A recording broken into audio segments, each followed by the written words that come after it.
প্রতিটা রুহু, প্রতিটা মানুষ মালাকুল মাউতকে দেখতে পায়। আপনিও দেখবেন, আমিও দেখব।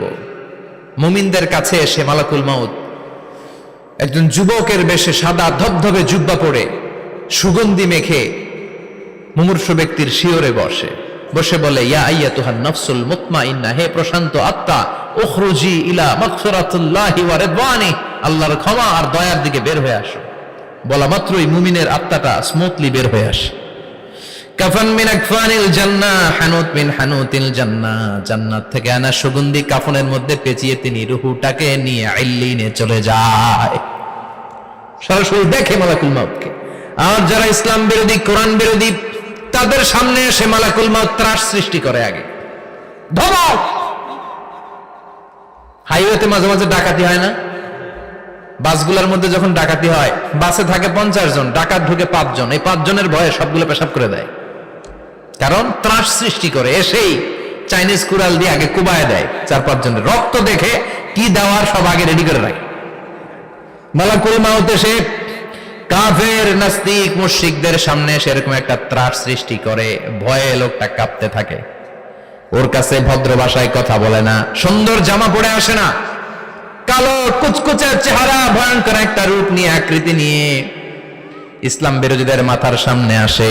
দুর্গন্ধযুক্ত চেহারার দেহ নিয়ে ধমক দিয়ে বলে, ও পাপাত্তা, ইয়া আইয়াতুহান নাফসুল খাবিসা উখরুজি ইলা গাদাবিল্লাহ, হে পাপাত্তা, আল্লাহর রাগ, ক্রোধ আর গজবের দিকে বের হয়ে আয়।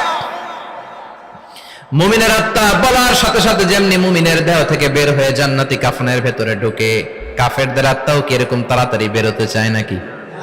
কাফেরদের আত্মা বেরোতে চায় না। ডানে দৌড়, বায়ে দৌড়, সামনে দৌড়, পেছনে দৌড়, আহা, দৌড়াদৌড়ি করে। মালাকুল মাউত এটাকে টেনে হিচড়ে, একটা জীবিত ছাগলকে জবাই না করে তার চামড়া উল্টার দিকে টেনে হিচড়ে বের করলে ছাগলটা যত কষ্ট পায়, এর চেয়ে কমসে কম 70 গুণ বেশি কষ্ট দিয়ে কাফের, মুশরিক আর গাদ্দারদের রূহ কবজ করা হয়। আল্লাহ, এই পরিস্থিতি থেকে তুমি আমাদের বাঁচাও। মুমিনদের রূহ যেমনি কবজ হয়, ওইভাবে রূহ কবজের ব্যবস্থা করে দিও। ঈমানের মৃত্যু নসিব করে দিও, শাহিদি মৃত্যু নসিব করে দিও। আমাকে শহীদ করে সেই মিছিলে শামিল করে নিও, যে মিছিলের নেতা মীর হামজা, খোবায়েবে খাব্বাব, আল্লাহর কাছে ছিল অতি প্রিয়, শামিল করে নিও। আমাকে শহীদ করে সেই মিছিলে শামিল করে নিও। পড়েন আমিন। আর জোরে পড়েন আমিন। তার মানে বিমান দুর্ঘটনায় হোক, কিংবা লঞ্চ ডুবিতে হোক, কিংবা আগুনে পড়ে হোক, কিংবা আত্মঘাতী হামলায় হোক, যে যেখানেই মারা যায়, কবরের 3টা প্রশ্ন তার জন্য আছে না নাই? ইসলাম বিরোধীদের জন্য প্রশ্ন 3টা, আপনারা যারা মুমিন তাদের জন্য 4টা। আপনাদের জন্য একটা বেশি, আলহামদুলিল্লাহ। কোন কবরে এসে প্রথম প্রশ্ন করবে, মুনকার নাকির যখন চলে আসবে, 40 কদম যখন আত্মীয় স্বজনরা লাশটাকে কবরের মধ্যে দিয়ে 40 কদম চলে যায়, তখনই ফেরেশতা চলে আসে। আহা, শেষ, সব শেষ।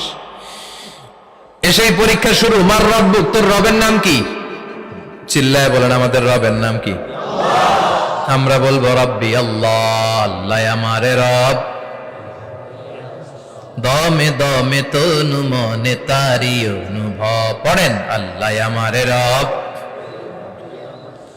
তোমার দুনিয়াতে আমি যেদিকে তাকাই, অথই নিয়ামতে ডুবে আছি সবাই। পাখপাখালির গানে শুনি তসবিহ কলো রব, তসবিহ কলো রব, আল্লাহ আমারে রব।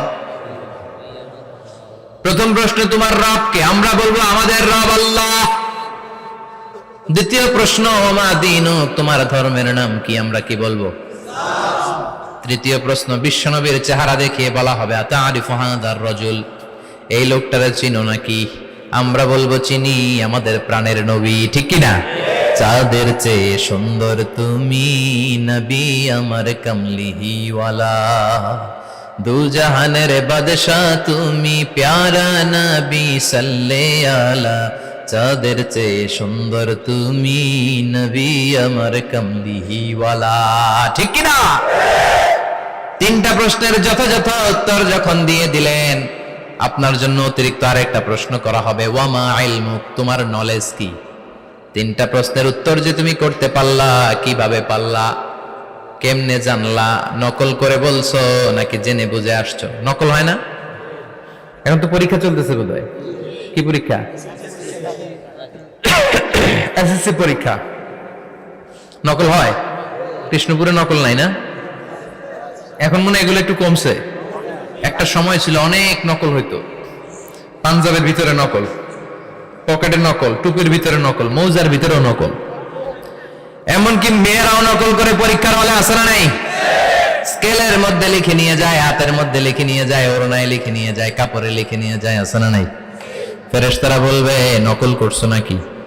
কেমনে জানলা? তিনটা প্রশ্নের উত্তর তুমি কেমনে বললা? আল্লাহ তোমার রব, ইসলাম তোমার ধর্ম, এই লোকটা বিশ্বনবী, কেমনে চিনলা? আপনাকে তখন বলতে হবে আমি কোরআন থেকে শিখেছি, আমি হাদিস থেকে শিখেছি, আমি ইসলাম জেনে বুঝে মেনেছি, আমি আন্দাজে কোথাও ঘুরি নাই। চিল্লায় এখন ঠিক কিনা? আপনাকে বলতে হবে। এজন্য শিখতে হবে, প্রতিনিয়ত ইসলাম সম্পর্কে জানতে হবে, আখের গোছাতে হবে, জীবনটাকে আলোকিত করতে হবে। চিল্লায় বলেন ঠিক কিনা? চারটা প্রশ্নই যখন হয়ে গেল, ফেরেশতারা বলবে আহলান ওয়া সাহলান ওয়া মারহাবান বিক, খোশামদেদ, কংগ্রাচুলেশন, খোশামদেদ, কংগ্রাচুলেশন, সব প্রশ্নের উত্তর তুমি পেরেছো। ফায়ুফসাহু লাহু কবরুহু ৭০ যিরান, আপনার কবরটারে ৭০ হাত লম্বা করে দেয়া হবে। ওয়া ইফতাহু লাহু বাবুন ইলাল জান্নাহ, আপনার কবর থেকে জান্নাতের দিকে দরজা খুলে দেয়া হবে। ওয়া ইউলবাসু মিন লিবাসি আহলিল জান্নাহ, জান্নাতের দুইটা রেশমি কাপড়ের পোশাক এনে আপনারে পরিয়ে দেয়া হবে। আর বলা হবে নাম কানাও মিলা আরুস, ঘুমাও, sleep, you should get some sleep now, তোমাকে লম্বা সময় পাড়ে দিতে হবে, ঘুমাও। কানাও মিলা আরুস, যেমনি বর বাসর রাতে আরামসে ঘুম দেয়, বাসর রাতে যেমনি বর কনেকে নিয়ে মধুর ঘুম দেয়, তুমিও ঘুমাও, কেউ তোমার ঘুম ভাঙবে না। মালাক ইসরাফিলের, কিয়ামতের জন্য ইসরাফিলের সিংহায় যে ফুৎকার আছে, ওই ফুৎকার ছাড়া কোনো কিছুই তোমার ঘুম ভাঙাতে পারবে না। আলহামদুলিল্লাহ পড়েন। আল্লাহ আমরাও যেন চারটা প্রশ্নের উত্তর দিয়ে লম্বা একটা ঘুম দিতে পারি, পড়ে না আমিন। ওয়াম্মাল কাফির ওয়া আহলুশ শিমাল, আর ইসলাম বিরোধী যারা, তাদের সামনে আসবে মালাকান আসওয়াদান আজরাকান, কৃষ্ণ বর্ণের দেহ, নীলাভ বর্ণের দুটো চোখ, গায়ের রং কালো, চোখের রং নীল। দেখতে কেমন লাগে? আলিফ লাইলার ভূতের মতো। কথা কন। গায়ের রং কালো, চোখের রং নীল। ফেরেশতা দুইটা আসবে, এসে ত্রাস সৃষ্টি করবে, এসে বলবে বল তোর রবের নাম কি? মার রব্বুক। ইসলাম বিরোধী মুশরিক, কাফের, নাস্তিক এরা বলবে আমি জানি না আমার রবকে, আমি জানি না, আমি তো আজীবন শুধু চেয়ার করেছি, মদ খেয়েছি, আমি ধর্ষণে সেঞ্চুরি করেছি দুনিয়ার বুকে, আমি টেন্ডারবাজি করেছি, চাঁদাবাজি করেছি, আমি মাস্তানি করেছি, আমার দাপটে এলাকার ইসলাম প্রিয়রা বাসায় ঘুমাতে পারে না। আমি ছিলাম টেন্ডারবাজ, আমি ছিলাম গডফাদার, সন্ত্রাসীদের লিডার, আমি ছিলাম ডন 1 2 3 সব, আমি ছিলাম ডনের ডন, আমি ছিলাম মাস্তান, রংবাজ। রব টব কি আমি তো জানি না।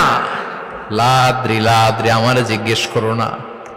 আবার প্রশ্ন করা হবে ওয়ামা দীনুক, তোর ধর্মের নাম কি? বলবে লা আদরি, আমার কোনো ধর্ম নাই, আমার কোনো ধর্ম নাই, আমি শুধু মৌজ মাস্তিতে ছিলাম, আমি আনন্দ ফুর্তি করেছি, ইসলাম নিয়ে আমার মাথা ব্যথা ছিল না, আজীবন ইসলামরে আমি বাস দিয়েছি। চিল্লায় বলেন ঠিক কিনা? ইসলাম বিরোধীদের সাথে ছিল আমার চলাফেরা, আমার সব সাঙ্গপাঙ্গ ছিল গুন্ডা বদমাশ, ইসলাম বিরোধী। রব কি, ইসলাম কি, এগুলো আমি জানি না। আমার এগুলো জিজ্ঞেস করো কেন? ধর্ম কি আমি জানি না, আমি কিচ্ছু মনে করতে পারছি না। 3 নাম্বার প্রশ্ন করা হবে আতারিফু হাযার রাজুল, দেখো তো এই লোকটারে চিনো কিনা? কয় না, চিনি না, তবে মনে হয় এই লোকটারে দুনিয়ার বুকে আমি গালি দিতাম, এই লোকটার বিরোধিতা করতাম, ব্লগের মধ্যে এই লোকটার ব্যাপারে কুৎসা রটনা করতাম, এই লোকটার কার্টুন বানিয়ে আমি হিংসা ছড়িয়ে দিতাম, এই লোকটার ব্যাপারে আমি এলাকার মধ্যে অপপ্রচার চালাতাম। ফেরেশতারা বলবে তাই, এই ছিল তোর ডিউটি, দাঁড়া এখনই আমাদের খেলা শুরু, এখনই শুরু। ফায়ুতরাকু বিমাতারিক মিন হাদিদ, লোহার একটা হাতুড়ি দিয়ে মাথা থেকে পা পর্যন্ত পিটানো হবে, পিটিয়ে ওর গোশতের হাড্ডিগুলোকে থেতলে ফেলা হবে। ওয়ায়ুকালু লিল আরদি ইলতাইমি, কবরের দুই পাশের মাটিরে বলা হবে এবার দুই দিক থেকে তোরা চাপ দে। চাপ দেয়া হবে, ধাক্কা ধাক্কি করেও সে সুবিধা করতে পারবে না। মাটি আস্তে আস্তে আস্তে আস্তে দেহের দুই দিকে লেগে এমন জোরে দুইটা চাপ দিবে, ফাতাখতালিফা আদলাউহু, তার ডান পাশের পাজরের হাড্ডি বাম দিকে ঢুকে যাবে, বাম দিকের হাড্ডি ডানে চলে যাবে। বিশ্বনবী বললেন এই হাতুড়ি দিয়ে পিটানোর শাস্তি, কবরের চাপ দেওয়ার শাস্তি চলতেই থাকবে হাত্তাল কিয়ামা, কিয়ামত পর্যন্ত। আল্লাহ এই কবরের শাস্তি থেকে আমাদের বাঁচাও। আমরা এই আযাব পেতে চাই না, আমরা যেন ঠিকভাবে কবরের 4টা প্রশ্নের উত্তর করে দিয়ে লম্বা ঘুম দিতে পারি। আল্লাহ তুমি তৌফিক দাও। এজন্য আল্লাহ বললেন, গোলাম দুনিয়া নিয়ে পাগল হয়ে থেকো না। এই দুনিয়ার জীবন আসল জীবন নয়, আসল জীবন হলো কবরের জীবন। জোরে বলেন ঠিক কিনা? এই জন্য মাঝে মাঝে কবরে যাবেন, কবরস্থানে দাঁড়িয়ে চিন্তা করবেন এই জায়গায় আমারও আসতে হবে। দিন যাবে, রাত আসবে, বৃষ্টি হবে, শীত আসবে, কেউ আমার দেখতে আসবে না। একা থাকতে হবে, একা, বড় একা, অন্ধকার, বড়ই অন্ধকার। ওই কবরের জীবনের সামান গোছানোর দরকার আছে না নাই? ওই কবরে সুখে শান্তিতে থাকতে চাইলে নামাজ পড়ার দরকার আছে না নাই? কোরআন পড়ার দরকার আছে না নাই? ছেলে মেয়েগুলোরে মানুষের মতো মানুষ করার দরকার আছে না নাই?